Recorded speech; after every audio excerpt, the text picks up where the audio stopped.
Hello wolves!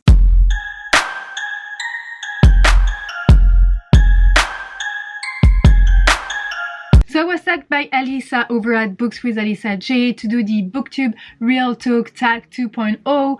I was tagged to do the first one as well. I did it but never uploaded it for some reason, so I'm sorry for that. I'm filming this one, so hopefully this one will go up. I will do my best.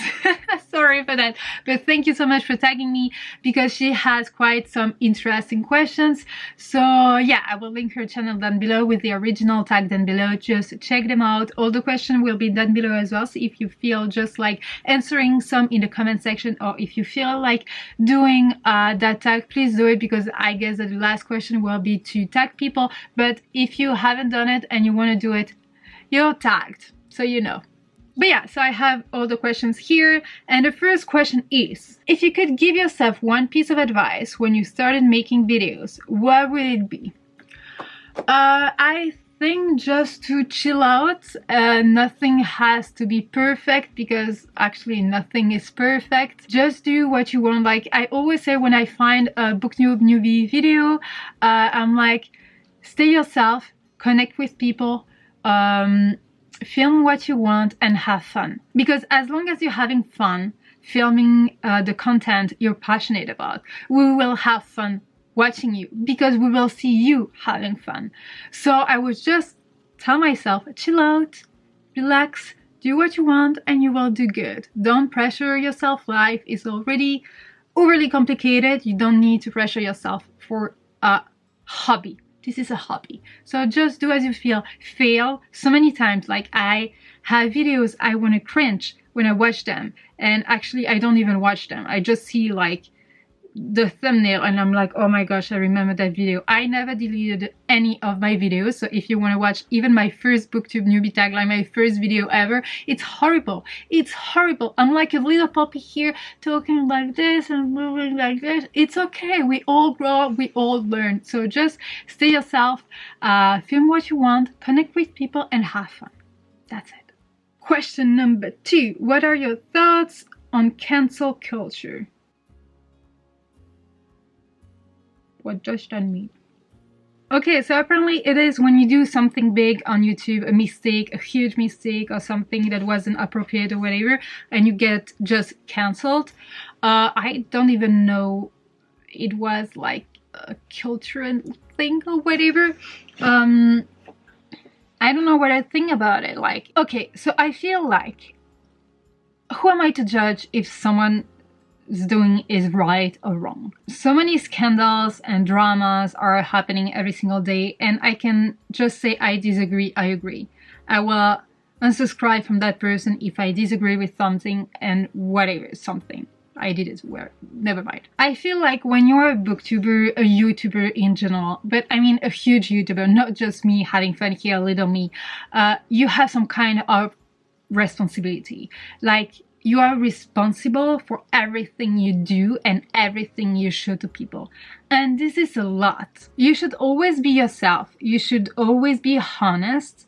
But there are subjects sometimes it's better not to talk about because it can be very tricky and touchy, etc. Like, I'm not gonna name any scandal that happened recently, but if you want to beat your dog in front of a camera, maybe make sure you don't upload it on the internet. You know what I mean? So I don't know if you should cancel a channel because of that. I don't know if you should. I really don't know. I'm no one to judge here. Like, I'm probably doing stuff that are wrong for some people and I don't want to get canceled. Like, I'm having fun here, so I'm sorry for my mistake. Like, everyone makes mistake, and I think you should give a lot of people, not everyone deserves a second chance. I'm sorry, but you should give a lot of people a second chance or time for them to make things right again, whatever. So I don't really have an opinion on that thing, but I just feel like it is scary and it has to stay under control, because it is easy to report someone. And let's say 100 people will report someone just because of some bullshit or whatever, and that person's gonna get canceled and she's gonna be like, what did I do? So it has to stay under control. It has to have specific rules. I don't have any opinion on it because I don't know why. I mean, I don't know. This is a very tricky question. I really have no opinion on it. I don't know. Give some people a second chance. If you disagree with some people, don't just hate that person. Don't just leave hateful comments or whatever. Just unsubscribe and forget about that person.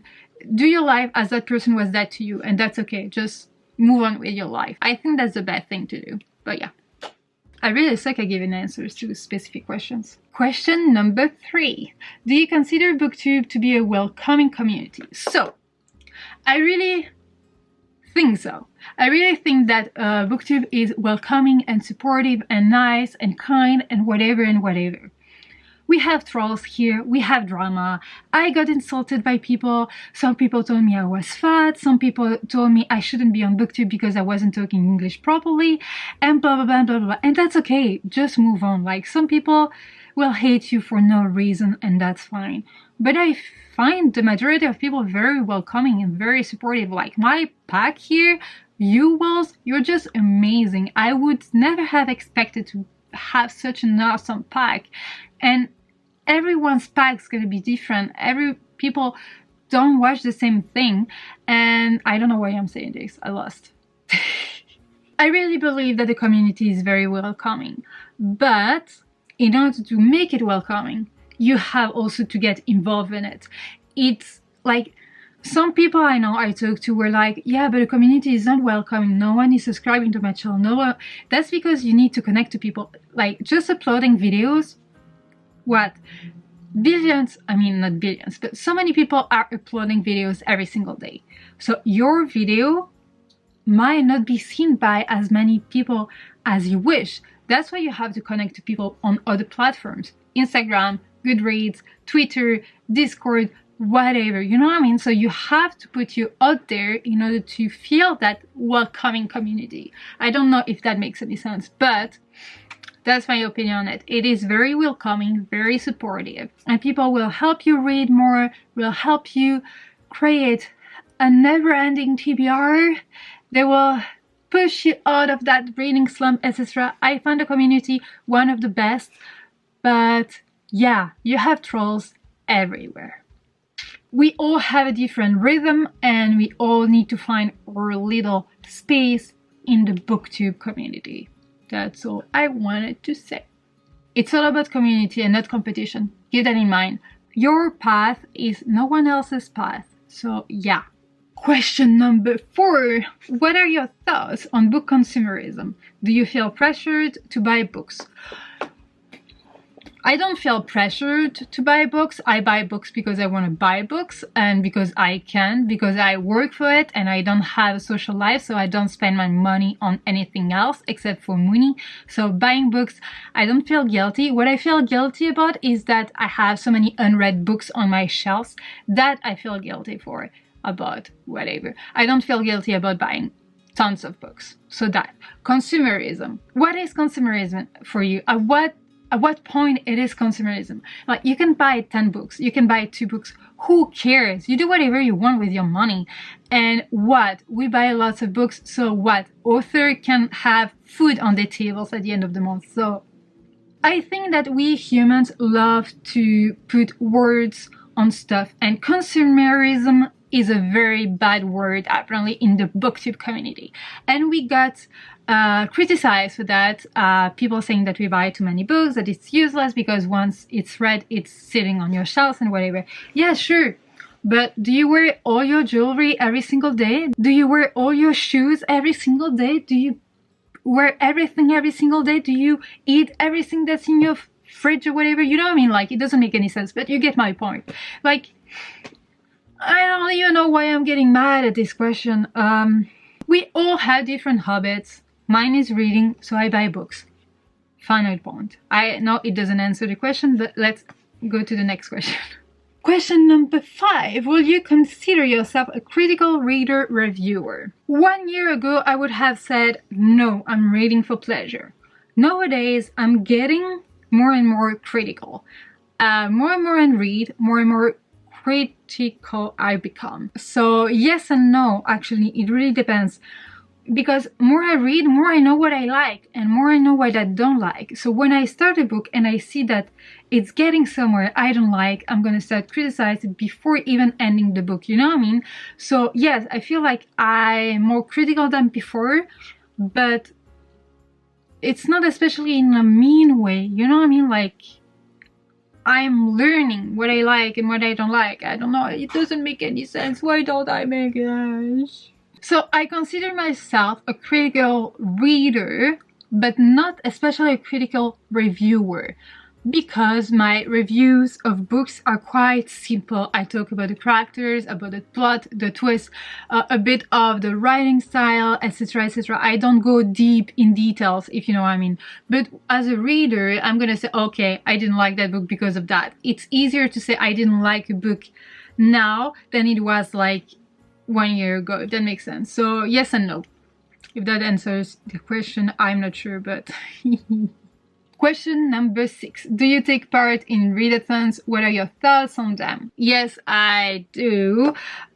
You probably know I did the news, I did the Peloton this year as well, I did the owls, now I'm doing the house battles, Hogwarts house battles and the Monstraton, and then so many things. Yes, so I do them. It's a lot of fun because I feel closer to the community when I read a book for a readathon kind of thing, if that makes any sense. I don't know, it gives me that feeling kind of thing. And what are your thoughts on that? Yes, it's a way to connect with the community. I feel like even when you don't have any book that fits the prompt, you just ask the community and they're gonna help you and blah blah blah blah blah, you know what I mean? It's a way to connect with everyone. It's also a very easy way to pressure yourself and to feel bad about some stuff as well. So I really love readathons, but at the same time I think that I need breaks in between them. So this time I didn't do it because I did the news and then immediately after the Monsterate and the Hogwarts house battles. But I feel like it is a great way to put you down because it's a lot of pressure, it's a lot of reading, and when you really want to play the game, it's a lot. It can be a lot on your mind, on your body, etc, etc. I know it sounds stupid because reading is actually a lazy activity, let's say. You're not like running around or whatever. But in your mind, it's not, because you're always reading something and you're not like sleeping properly or calming yourself properly or whatever. So I feel like readathons are lots of fun. But in my opinion, for me, for my body, my mind, etc., I should take breaks in between long readathons, etc., because it's tiring. It's tiring. It's a lot of pressure without being a lot of pressure, if that makes any sense. I usually don't make any sense, but whatever. I really love the creativity. I love to see everyone like getting excited about it. I love to like, what I love about readathons is that I'm a Libra. I don't know if it's true or not, if it's a fact or whatever, but I believe in some stuff and I cannot make choices. Like, it's a nightmare. So when I have 2 books, I'm like, which one I'm gonna read? So I usually ask you. But when I have prompts, it's easier to find a book that fits the prompt, if that makes any sense. So I love readathons for that, because they make me pick a book and that's it, and I try to stick to that TBR and I read the book and blah blah blah, that's it. So that's one of the reasons I love readathons. The other one is, yeah, connecting with people. 3, getting some reading done.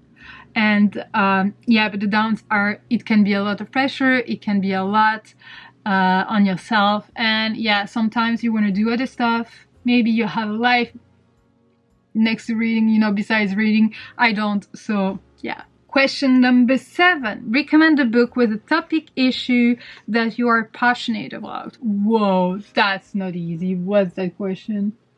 I don't have any in mind here.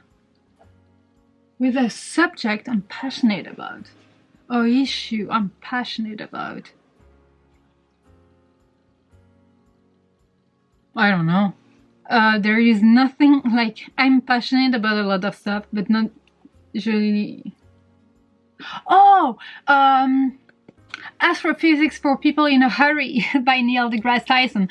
It's astrophysics, like, it's really a science book, and it's written in such a way that it was so funny. Like, I listened to the audiobook and Neil is actually doing the voice and narration, and I loved it so much. And it's astrophysics, a subject I'm passionate about because I love science.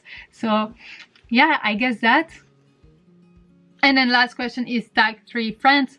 If you feel like doing it, just do it. And tag me if you want. I really don't mind it, but yeah, that's it for now. So wow, I usually suck at giving answers to questions because I'm just all over the places. So I'm sorry, Walls, if my answers were not the best. This is just me being spontaneous and answering the question when discovering them, because I didn't get prepared. As usual, I don't do that because where is the fun then?